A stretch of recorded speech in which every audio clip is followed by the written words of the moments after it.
आदेश आदेश जय माता दी। पूरा वीडियो देखना क्योंकि तुम्हें आज दिखा रहा हूँ इंसानों के थोड़े से रंग। तो अब इसके बाद एक ऑडियो शुरू करूँगा, फिर उसके बाद बात करूँगा। अब एक ऑडियो सुनना। नाम विशाल नाथ जी, मैं उनका बेटा बोल रहा हूँ। प्लीज मेरे पापा को बचा लो, प्लीज बचा लो। आप जैसे कहोगे मैं वैसे भी अभी के अभी सेवा भर दूंगा। आप बस प्लीज मेरे पापा को बचा लो। मैं से उनके हालात देखा नहीं जा रहा। Please please please. ये गुहार है, ऐसे और भी मैसेज आए। इसके बाद हमने जो है क्रिया करनी शुरू कर दी। जब क्रिया शुरू की, रात को 6 बजे हमारी बात हुई है, 8 बजे हमने क्रिया शुरू करनी शुरू की। तो क्रिया के अनुभव सुनो ज़रा। भगत जी, बड़ी तेज नींबू फूटा, बहुत तेज नींबू फूटा, ऐसे जैसे धमाका हुआ है, एक धमाका सा हुआ है। और हाँ जी, कुछ अलग ही लग रहा है। जो मेरा सिर में भार था, बड़ी दिक्कत थी, अब कुछ अच्छा अच्छा लग रहा है। और उम्मीद है कि वहाँ पे भी उनको बहुत अच्छा लग रहा होगा। अब इस क्रिया का असर क्या हुआ और फिर कैसे लोग बदलते हैं, अब ये सुन देखो। विशाल जी, अभी बेटी गई है, अभी दोबारा गई है। तो वो कह रही है ऑक्सीजन अब पहले से इम्प्रूवमेंट हो रही है, जैसे थोड़ी से कम हुई, कल आई, अब थोड़ी और बढ़ी है। मास्क मास्क लगा के, ऑक्सीजन मास्क लगा के 90 आई है। मुझे अब पूर्ण विश्वास है कि अब उनका मास्क हटा के पूरा क्लियर हो जाएगा, पहले से रिलीफ मिल जाएगा, रिलीफ मिलेगा ही। आप माँ के इतने बड़े भगत हो, ठीक है, आप मेरा करे। मेरा तो कहीं से हिली तो नहीं हुई, तेरा दिमाग तो नहीं खराब हुआ हुआ? तेरा पति कल से ऑक्सीजन में था, 49 ऑक्सीजन, तेरे को पता है क्या है? 9 के बराबर होती है जिंदगी। बोल रही है अभी भी ढीले ढीले, अब रोटी खाने लग गया, सब कुछ करने लग गया। तू क्या बकवास करती रहती है फालतू में? तेरे को मैं कितनी बार बोला कि मुंह ढंग से खोल अपना, अपनी जुबान से अपनी तो कृपाएं करवाती रहती है। जिस बंदे को 49 हो, तेरे को खुश होना चाहिए कि उसकी ऑक्सीजन अब हटी है, तभी रोटी खा रहा है। ऑक्सीजन में कौन रोटी देते हैं? ऑक्सीजन जब तक लगी है कोई रोटी कुछ नहीं होता। माँ तो डॉक्टर नहीं है, लेकिन चूतिए थोड़ी हैं बैठे हुए यहाँ पर। और परीक्षा चलिए, ये चलिए, वो चलिए, जो तेरे फोकस काम करने वाला है वो कर। फालतू की चैट मत कर अभी फिलहाल में बैठ कर। जो लौंग दिए है, कल जो मंत्र बोला है, और शाम को उसको लौंग को जला दे, ठीक है? हवन करते हुए वैसे हवन करो और लौंग को जलाओ। और ये फालतू की खुश होना चाहिए कि भाई मेरे पति की जान बच गई, ठीक है? खाना खाने लग गया, अब थोड़ा ढीला है। कल तो आईसीयू में पहुंचा हुआ था, ना के बराबर था, बचने के चांसेस नहीं थे। उस चीज से बाहर निकाल दिया, उस चीज के लिए खुश होना चाहिए। अब थोड़ा ढीला ढीला बेंच दे एकदम से थोड़ी हो जाएगा। तो बोलना था कि तेरे को 11-12 बजे न्यूज़ मिल जाएगी अच्छी। अब खाना खा रहा है, थोड़ा ढीला है, शाम तक और हो जाएगा। पता नहीं क्या बोलती रहती है, दिमाग से हिली तो नहीं हुई, पागल तो नहीं हुई? थोड़ा सा सोच के बोला करो, यहाँ पे भगवती का अपमान ना किया करो। गांड का जोर लगा के रख दिया रात भर बेंचो हवन करने में। हमारे को पता है कितना बाहर आया, खुद की जान का खतरा हो जाता है हम लोगों को। तुम लोगों को मजाक लगा हुआ है। अब 2 महीने 3 महीने से जो काम डॉक्टर नहीं कर पा रहे थे, 24 घंटे के अंदर कर दिया। ऑक्सीजन लेवल भी अच्छा ला कर दे दिया, ठीक है? रोटी भी खाने लग गए। उसके बाद कर रहे और कुछ करो और कुछ करो। अब इंसान इससे ज़्यादा क्या करे, है ना? अब इतना सब कर दिया, अब इसके बाद क्या है कि आवाज़ चेंज होगी, फिर मोल भाव पे आ गए, फिर अलग उस पर आ गए, फिर उसके बाद फिर तबीयत खराब हुई। फिर सुनाता हूँ। यूट्यूब पे अभी वीडियो डाली है, उसे चेक करो। कंटिन्यू कल से बैठे हुए हैं, ठीक है? अभी भी वो जो काम ले रखा है, अभी जब आपको बोला था उस टाइम टाइम था। अभी 3-4 दिन लगेंगे इस काम को, जब तक वो नहीं कर सकते दूसरा काम, क्योंकि उनको भी वो दिक्कत होती है सारी चीज़, ठीक है? तो अभी आप को बार बार बोल रहा हूँ, आप समझ नहीं रहे हैं इस बात को। अभी रुक जाओ, जब तक ये होगा नहीं काम पूरा, तब तक वो 2-3 दिन लगेंगे। तुमको किस बात का नहीं पता? मैंने कल बेटा तुम्हारे को बताया नहीं कि मेरी 3 महीने की, अब मेरे को 3 महीने बैठना पड़ेगा, कम से कम 3 महीने की साधना सिद्धि लगा दी बचाने के चक्कर में, ठीक है? तुमको नहीं पता कि 3 महीने जो बंदा एक बैठ के फिर से मेहनत करूंगा, सब कुछ करूंगा, मेरी जेब, मेरे जो है लाखों रुपए का लगा है जेब से। ये तो मैं बोल नहीं रहा, ना मैंने बोला, ना मैं एहसान जताता हूँ। देखा जाए तो कम से कम मेरा साला नियत 3.5-4 लाख रुपए मेरी जेब से मेरा उसमें लग गया। जो मेरे को शक्ति साधनाओं का मैंने अब करना पड़ेगा, मेरे को फिर से बैठूंगा, जो मैं भोग दूंगा, सारा कुछ दूंगा, हवन दूंगा। ठीक है, ये तो मैं बोल नहीं रहा, तुम लोग तो सोच रहे हो सामने वाले को निचोड़ ही ले यार। तुम किसी और से कराओ भी, मैंने नहीं करना अब काम, मैंने तुम्हारा जो करना था कर दिया। ठीक है, जितना बोला था उतना कर दिया, अब किसी और से करवाओ, कोई और मोल भाव वाला सीधा बंदा ढूंढ लो। मेरी बहन का कर दो जी 50,000 में, मेरे इसका कर दो। ठीक है, अब पहले हिसाब करना है तो अब तुम्हारे पति की जान बच गई, पहले तो मेरा लाखों रुपए का हिसाब कर लो कि जो मेरे लाखों रुपए लगे हुए हैं। हद है यार, तुम लोग पता नहीं किस मिट्टी के, तुम लोगों के मुंह से कभी ऐसा नहीं फूटता, जितने भी हो रोते आते जो बोलोगे कि हाँ जी, अब बोले कि हाँ भाई तूने इंसानियत दिखा दी, तूने अपनी जेब से भी पैसे लगा दिए, अपनी सिद्धि साधना सब खर्च कर दी मेरे पति को उठाने में। जी आपका जो नुकसान हुआ है पहले मेरा नुकसान तो भर ले, उसके बारे में तुम लोग कभी नहीं बोलोगे। मोल भाव करवा लो, माफ करो मेरे को, आगे जो है मृत्युंजय बात करेगा, ठीक है प्लीज ना, करवा दो, मेरा हमारी दिमाग ना गर्म पुकार करो। सुन लो, प्लीज सुन लो, प्लीज करवा दो, हम बहुत प्लीज करवा परेशान दो, हैं। हम बहुत वो परेशान इतने हैं, दिन आपका से ही सहारा है, प्लीज करवा दो प्लीज। वो इतने दिनों से हॉस्पिटल में है, प्लीज करवा दो। उनको को हमसे नाराज मत दो, हम नादान हैं, हमें नहीं, मेरे को किसी चीज़ की कोई समझ नहीं थी, मुझे नहीं पता था कि कितने क्या था क्या था, मुझे माफ़ कर दो, मैं सच कह रही हूँ, प्लीज़ मेरा कार्य करवा दो, आपका भला होगा। माँ माई की कृपा होगी आप पे, मेरा कार्य करवा दो प्लीज़। अब तुम्हारे हस्बैंड वगैरह को फर्क पड़ रहा है ना, तो अब तुम लोगों का मैसेज कुछ भी नहीं आ रहा है ना, तुम लोगों ने आगे का रास्ता पूछना है। ठीक है, जब हालत बिगड़ जाएगी फिर आ जाओगे फटाफट रोकते हुए, बचा लो बचा लो बचा लो, कुछ भी करने को तैयार है। यही चीज़ें हमेशा मैं बोलता हूँ, बाकी बात मैं समझाता हूँ। ठीक है, रातों रात जान लौटाई, यमराज के पंजों से जो है छीन कर लेकर आए इनके हस्बैंड को एक तरह से। जब ठीक हो गए तो हमने बताया कि हमारी रात भर लग गई, 3 महीने की सिद्धि नष्ट करनी पड़ी, जिस सिद्धियों को फिर हासिल करने के लिए लाखों रुपए लग जाते हैं। आगे की क्रिया का बताया तो उसमें मोल भाव होने लग गए, नहीं जी इतने में करो उतने में करो, हमने मना कर दिया, तबीयत बिगड़ी, फिर रोना धोना शुरू हो गया। अब तबीयत सही चल रही है तो वह हमें मैसेज करना पड़ रहा है। तो यही है दुनिया की असलियत, जब तक काम नहीं हुआ था। विशाल जी बोलो क्या चाहिए क्या आपको, है ना, पैरों पे गिड़गिड़ा रहे थे। जब काम होना शुरू हुआ तो आवाज़ बदलनी शुरू हो गई।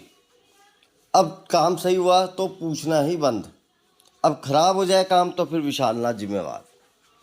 तो ये दुनिया के जो है रंग, इन्हीं से मुझे चिढ़ है, इनके ऊपर मैं कोई नाराज़ नहीं हूँ, इनका भी अनुभव पूरा सुनाऊंगा, आगे का जो है सुन लेना।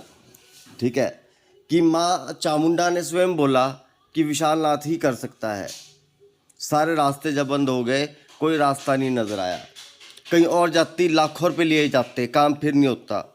यहाँ पर केवल हवन सामग्री का लिया गया और लाखों रुपये जेब से लगा दिए गए। उसका एहसान मानने की बजाय कि भाई हमारे पति की जान बच गई तो तू कुछ इनाम रख ले, उल्टा मोल भाव हो रहे हैं। अब सुनिए इनका एक्सपीरियंस पूरा। आदेश। जय माँ भगवती, मैं अपना अनुभव आप सबके साथ शेयर करना चाहती हूँ। मैं बहुत दुखी थी, बहुत ज़्यादा दुखी थी। मैं जहाँ पे 18 साल से गई हूँ, जिस गुरु के पास गई 18 साल से, वहाँ पे चामुंडा माँ आती थी। फिर एक पल ऐसा हुआ कि 3 साल हो गए वहाँ से चामुंडा माँ चली गई, और हम उन्हीं को ही चामुंडा माँ समझ के वहीं पे ही जाते रहे, और वो हमारे साथ गलत तंत्र क्रियाएं हमारे ऊपर करता रहा। और अब तो उसने इतना ज़्यादा कर दिया, इतना ज़्यादा कर दिया कि मेरे घर वाले की हालत इतनी क्रिटिकल हो गई। उनको कोरोना हो गया, उनको कोरोना हो गया, और हम समझ ही नहीं पाए ये कोरोना कब हुआ, कैसे हुआ। वो तो आराम से बैठे हुए थे, इतना ज़्यादा उनके ऊपर कर दिया कि वो अपने आप को संभाल ही नहीं पाए, और उनको हॉस्पिटल में एडमिट करवाना पड़ा। उनको हॉस्पिटल में एडमिट करवा के फिर उसके बाद एक पल ऐसा आया जब डॉक्टरों ने कहा कि हमारे यहाँ पे इनका इलाज नहीं हो सकता, इनको कहीं और ले जाओ। वो आईसीयू में एडमिट थे। तो मेरे को कुछ समझ नहीं आ रही थी, कोई रास्ता ही नहीं मिल रहा था। मैं बहुत दुखी थी। मैं हॉस्पिटल के बाहर बैठी, मैंने कहा भगवान मुझे कोई रास्ता दे, भगवान मैं बहुत दुखी हूँ। मुझे अपने घर वाले को बचाना था उस दुष्ट गुरु से, मुझे उसकी रक्षा करनी थी।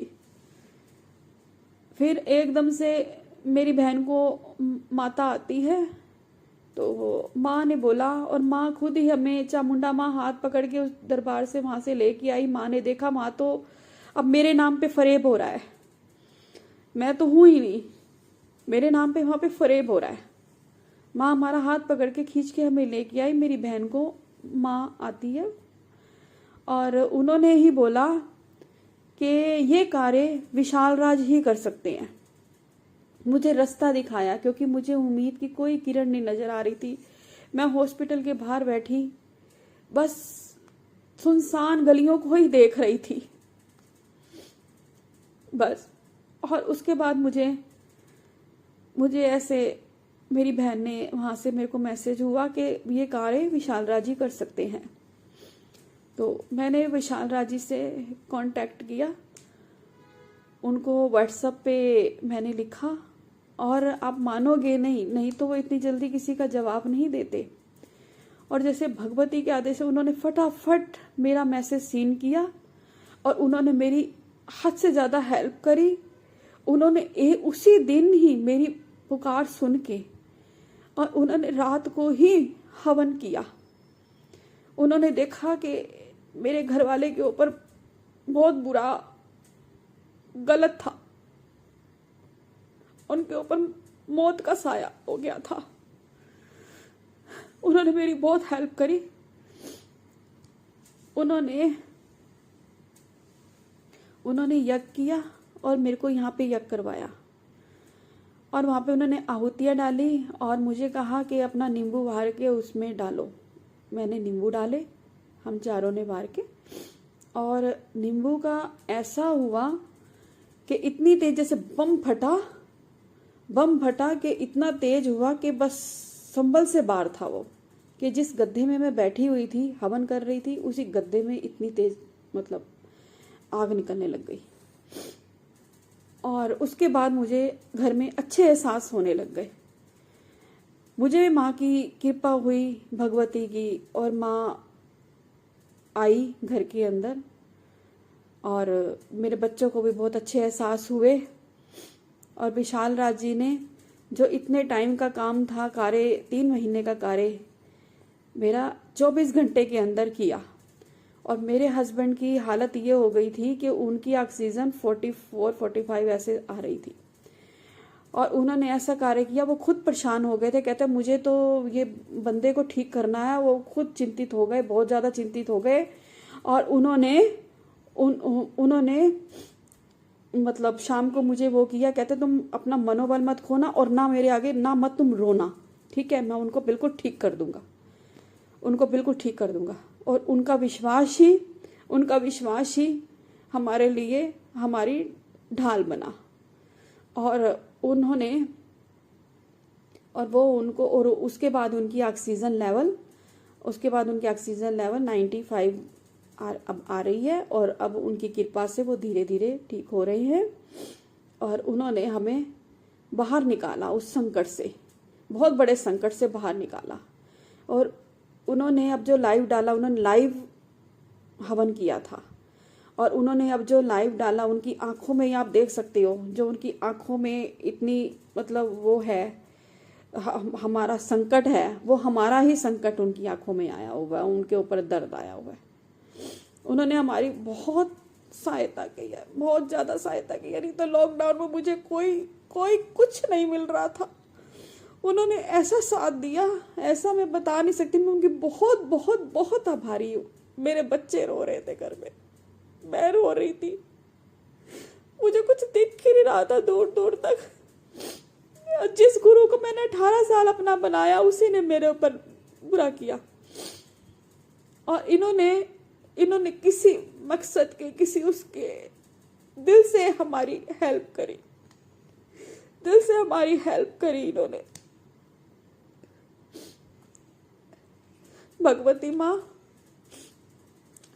माँ और इन्होंने हमारे पर पूर्ण कृपा करी। और इनका बहुत ही सच्चा दरबार है, बहुत सच्चा दरबार है। मैं दिल से कहती हूँ, इन्होंने मेरे घर वाले को मौत से बाहर निकाला है। भगवती अपना आशीर्वाद इनके ऊपर हमेशा बनाए रखे। ये एक सच्चे सच्चे गुरु है, सच्चे भगत है माँ के। मैं इनको नतमस्तक करती हूँ, दिल से प्रणाम करती हूँ।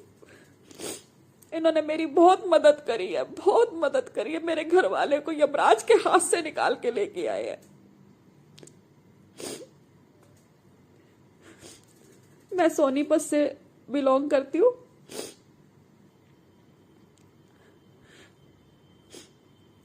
मेरे पति को इन्होंने बहुत उनकी मदद करी।